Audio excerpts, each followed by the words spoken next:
This is kind of a piss stop. No, this is kind of a pit stop on our classic Doctor Who tour on our way to the 50th anniversary specials. Today we're watching Curse of the Fatal Death. Curse of the Fatal Death. No, I know this isn't technically Doctor Who canon, so to speak, but a lot of fans have seemed to talk positively of it. It is a comedy special released in 1999. I can't say that I know much more about it than that, but the reason I 100% decided to include it on this tour, at this point it's classic-ish Who, but it is penned by none other than Stephen Moffat. Somebody correct me if I'm wrong. I believe this might be his first contribution to the wider world of Doctor Who. No, there might have been something written, a short story, a novella, a script, a book. There was something written, but this, I think, might be his first television writing credit for Doctor Who. Very exciting. We've exhausted every bit of my knowledge about this little comedy special here, so I think we should watch it.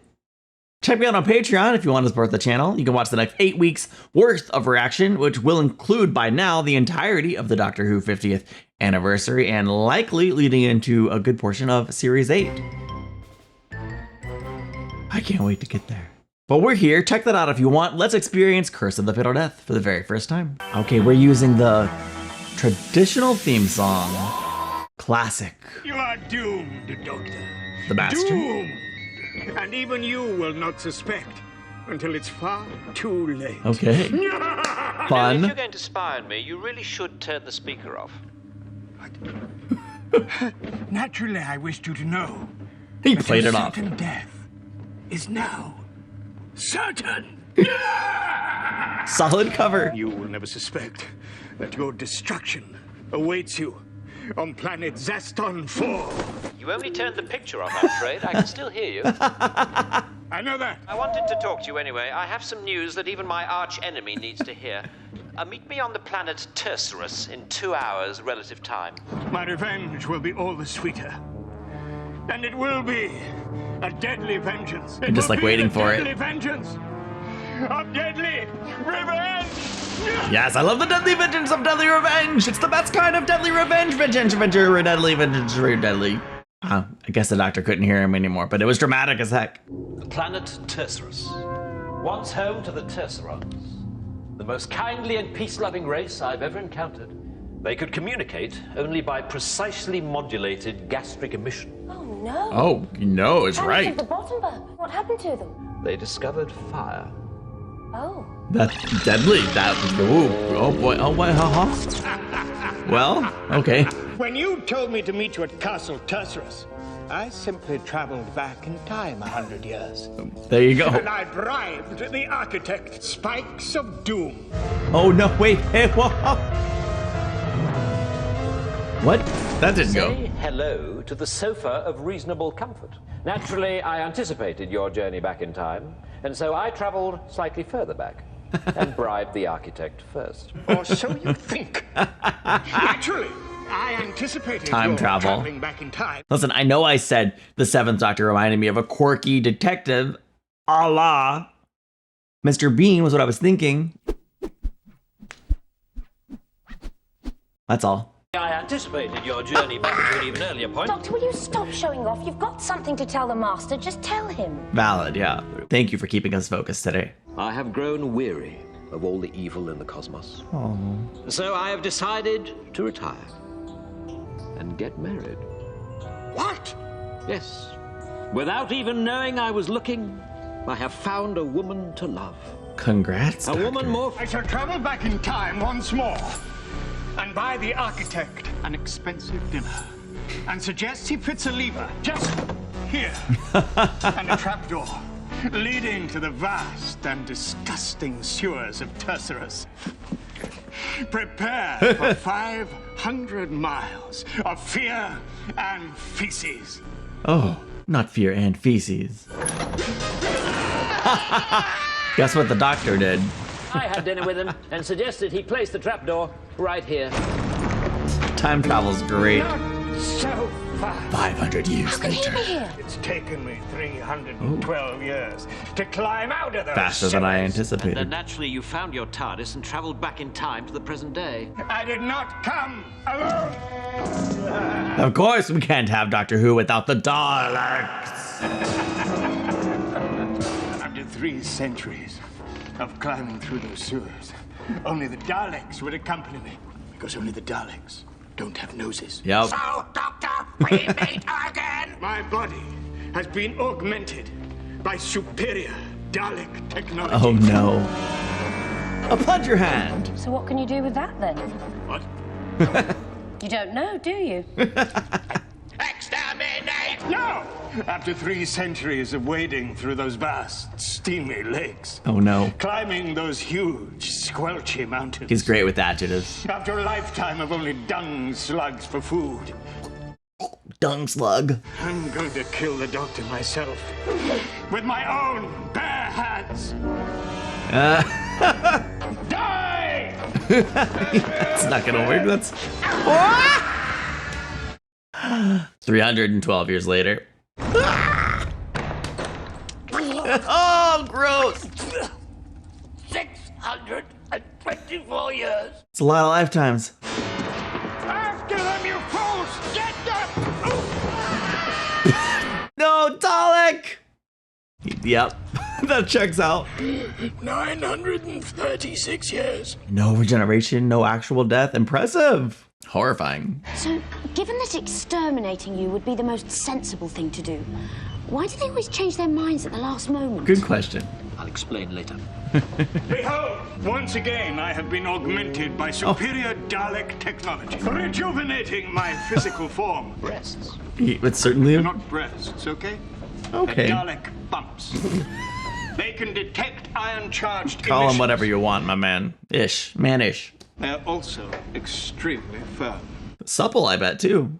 What are you giving them in return? I have granted them secrets of the Zectronic energy beam. With a Zectronic energy beam, the Daleks will be able to conquer the entire universe within minutes. How? I'll explain later. You may conquer the universe, but you'll have to share it with the beard and the bosoms over there. The Master will be exterminated when he has served his purpose. I like that he whispered it. If the Master knew that the Daleks intend to kill him, he might help us. How are you going to tell him without the Daleks hearing? Daleks don't have noses.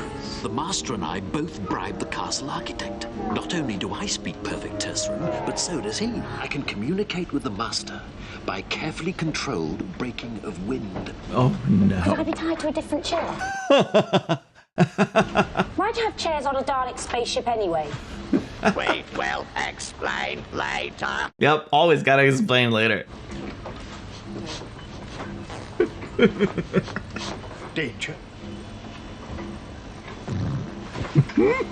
Honestly, that's some impressive control. Like, muscle, I don't have that kind of control. The Daleks are planning to exterminate you as soon as you twiddly hippie jeep. Sorry, that was me.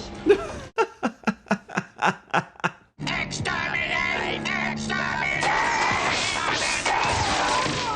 Repair the Zectronic beam. It is beyond my ability. Only the Doctor can do it. He's dying. Oh, no. darling. Is he gonna regenerate? What is that face? He says, I love you. Oh, no. His last words in a stinky language. You've killed him. This is only his 9th body. He has many, many more. Of course, it would be the 9th. The comedy special 10. Is David Tennant? No, probably not. Oh, sorry about that. I thought I'd just slip into something more comfortable. You're my fiancé? You remember me then? How could I possibly forget the only time-traveling companion I've ever had? You've had lots of companions. The only time-traveling companion I've had. He's had in a sexual way. Back to the TARDIS. The Zectronic beam controller is going to explode. Help us, Doctor, and your life will be spared. What better way to end my career? I think in my new body I'm going to be particularly good at rewiring.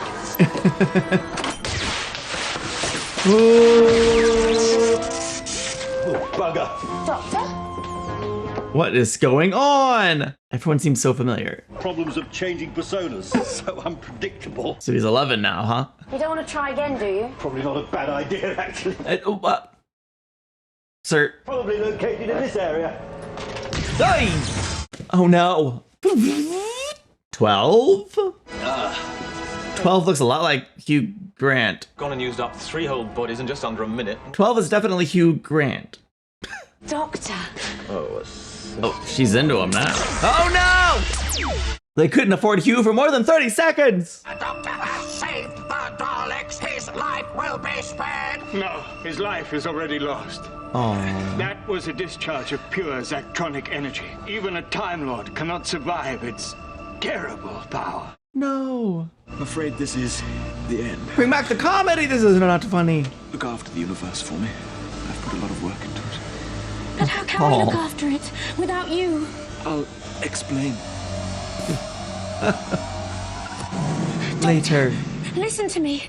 You can't die. You're like Father Christmas, the Wizard of Oz, Scooby-Doo.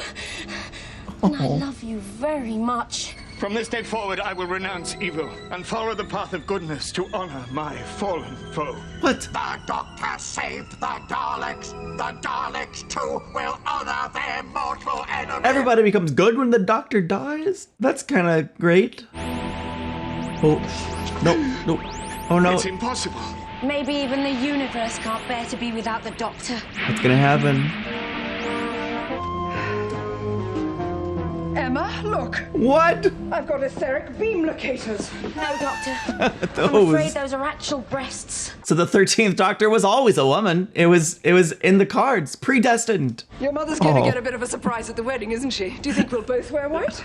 I'm afraid, Doctor, and I'm not sure this sentence has ever been used so completely accurately before, but you're just not the man I fell in love with. Well, never mind.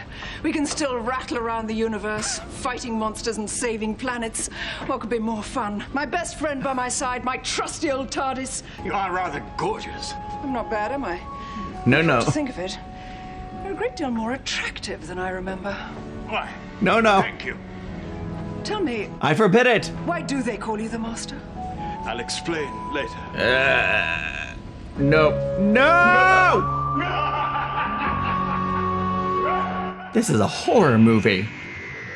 Why did it end on such a horrifying note? I mean, it's funny. It's funny. So one thing that does not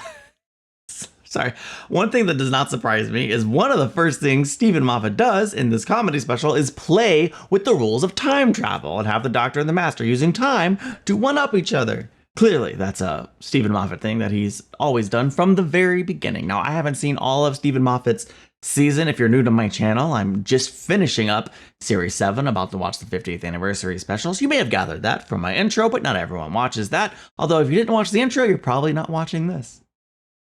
No matter, I had a great time watching this, as expected. Definitely some funny. I feel like I was grounded enough in Whovian lore to catch like most of the jokes. I don't know if I caught all the jokes and references. I was surprised by how many just iconic people there were in this. And obviously I didn't recognize everybody, but they all felt like familiar to some extent, which is fantastic. Love the fact that the 13th Doctor was a woman. Happy accident, coincidence. Loved all the time travel one-upping, as it were. Loved the Master. So many years spent in basically a sewer dungeon, whatever, with poo slugs. Oh my gosh! And we had the range of humor in this. We had the range of humor that sums it up. Please tell me the part you like the most in Curse of the Fatal Death. I like that it had definitely some comedy, certainly a touch of romance, drama, and horror if you count the Doctor and the Master running off together in the end. Things that should never be. But are not canon. Thanks for watching with me. I hope you enjoyed this, and I hope you'll tune in tomorrow for the start of our 50th anniversary celebration here. We're going to be watching An Adventure in Space and Time. Can't wait for it. I'll see you then. Bye. Curse of the Fatal Death.